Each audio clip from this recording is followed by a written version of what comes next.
The first and foremost idea here is regardless of the media's vilification of those who own firearms and firearms themselves, the Second Amendment grants us the right to bear them, which makes them legal. That means that your neighbor shouldn't be concerned whether you have too many illegal televisions, or too many legal cars, or too many illegal semi-automatic weapons. Now, the root of all the concern comes from the media. They're trying to convince everybody that there's so many shootings and so many mass shooting deaths that it's a problem that everybody needs to be concerned about.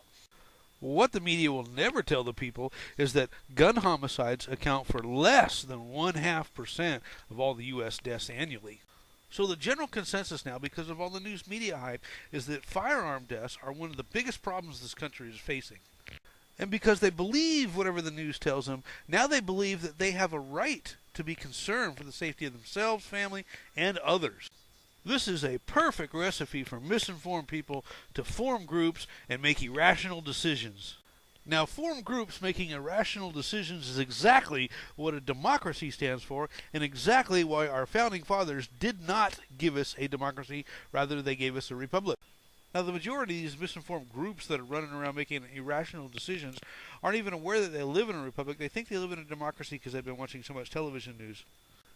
Because they're so misinformed, they will actually believe that they have a right to be concerned for their self, family, and others that is just as important as your law established by a republic that gives you the right to bear arms.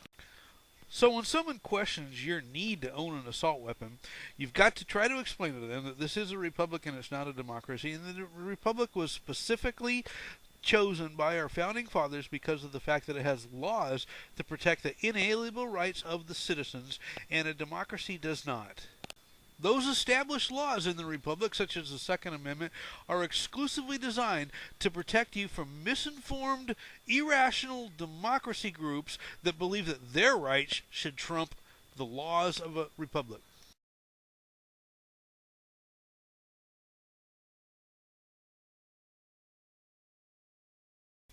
Because of the simple fact that the Founding Fathers had a very strong belief that every person had a right to defend themselves that was based off their virtue of existence rather than the approval of the federal government, it would have been a no-brainer that any attack on you from a tyrannical government to a home invasion should be defended with the same weapon rather than a musket.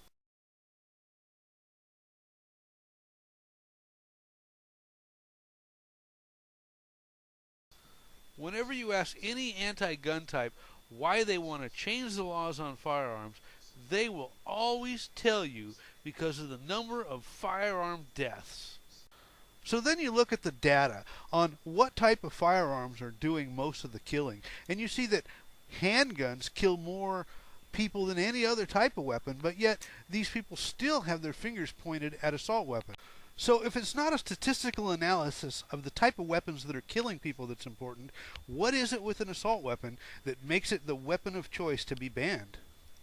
It can't be the rate of fire of an assault weapon, because a semi-automatic pistol can shoot just as fast. It can't be the higher caliber of an assault weapon, because centerfire weapons in general have a much higher caliber and a much larger bullet than assault weapons. The only thing that we conclude is that the combination of firepower and rate of fire that makes this weapon the weapon of choice to be banned. When a criminal decides to use an assault weapon to kill multiple people, if they kill 4 or more, it's considered to be a mass shooting. Now, if we tie the number of assault rifles used for mass shootings to the number of people died in the United States every year, it's about 22 per year that die of mass shootings. Now, if you want to put that in some type of a perspective, mass shootings are responsible for 1/millionth of all U.S. deaths annually. So what we have here is a singled out weapon called an assault weapon that the military wouldn't even use because it's incapable. It's proven to kill less people than other weapon classifications, and on top of that, when used for mass shootings, it's only responsible for killing 1/millionth of all people that die in the United States annually. So because these assault weapons are killing relatively few people, and almost nobody in the mass shootings category, it all comes down to the element of the fear of the unknown, what they could be capable of, the what-if scenario, as seen and judged through the eyes of these imaginative thinkers.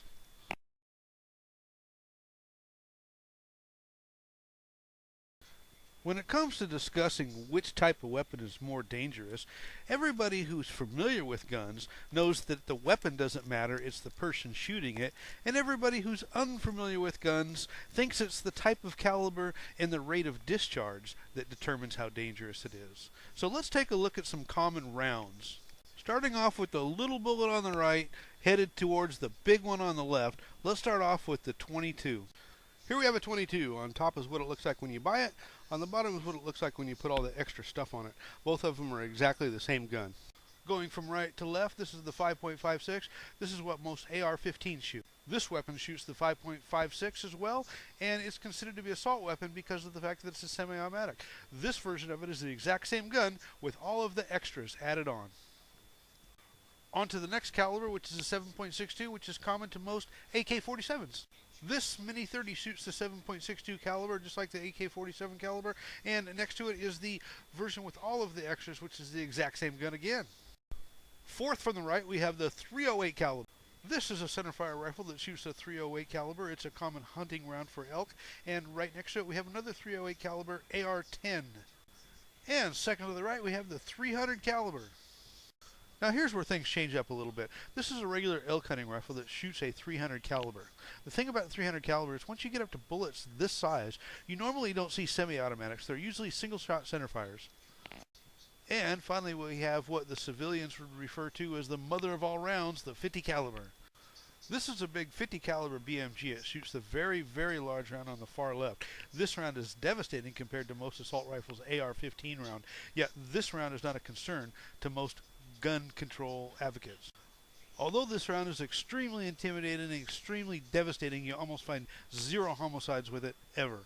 And lastly, we have a safer version of a BB gun called an airsoft that shoots little pea-sized plastic pellets. Now the topic of discussion is still assault weapons are just too dangerous. Now, since earlier we determined that in the eyes of somebody who's unfamiliar with guns, it's the caliber and rate of fire that's dangerous rather than the user. And after looking at a different size of these bullet calibers, it would seem logical to believe that the larger the bullet, the more dangerous it is.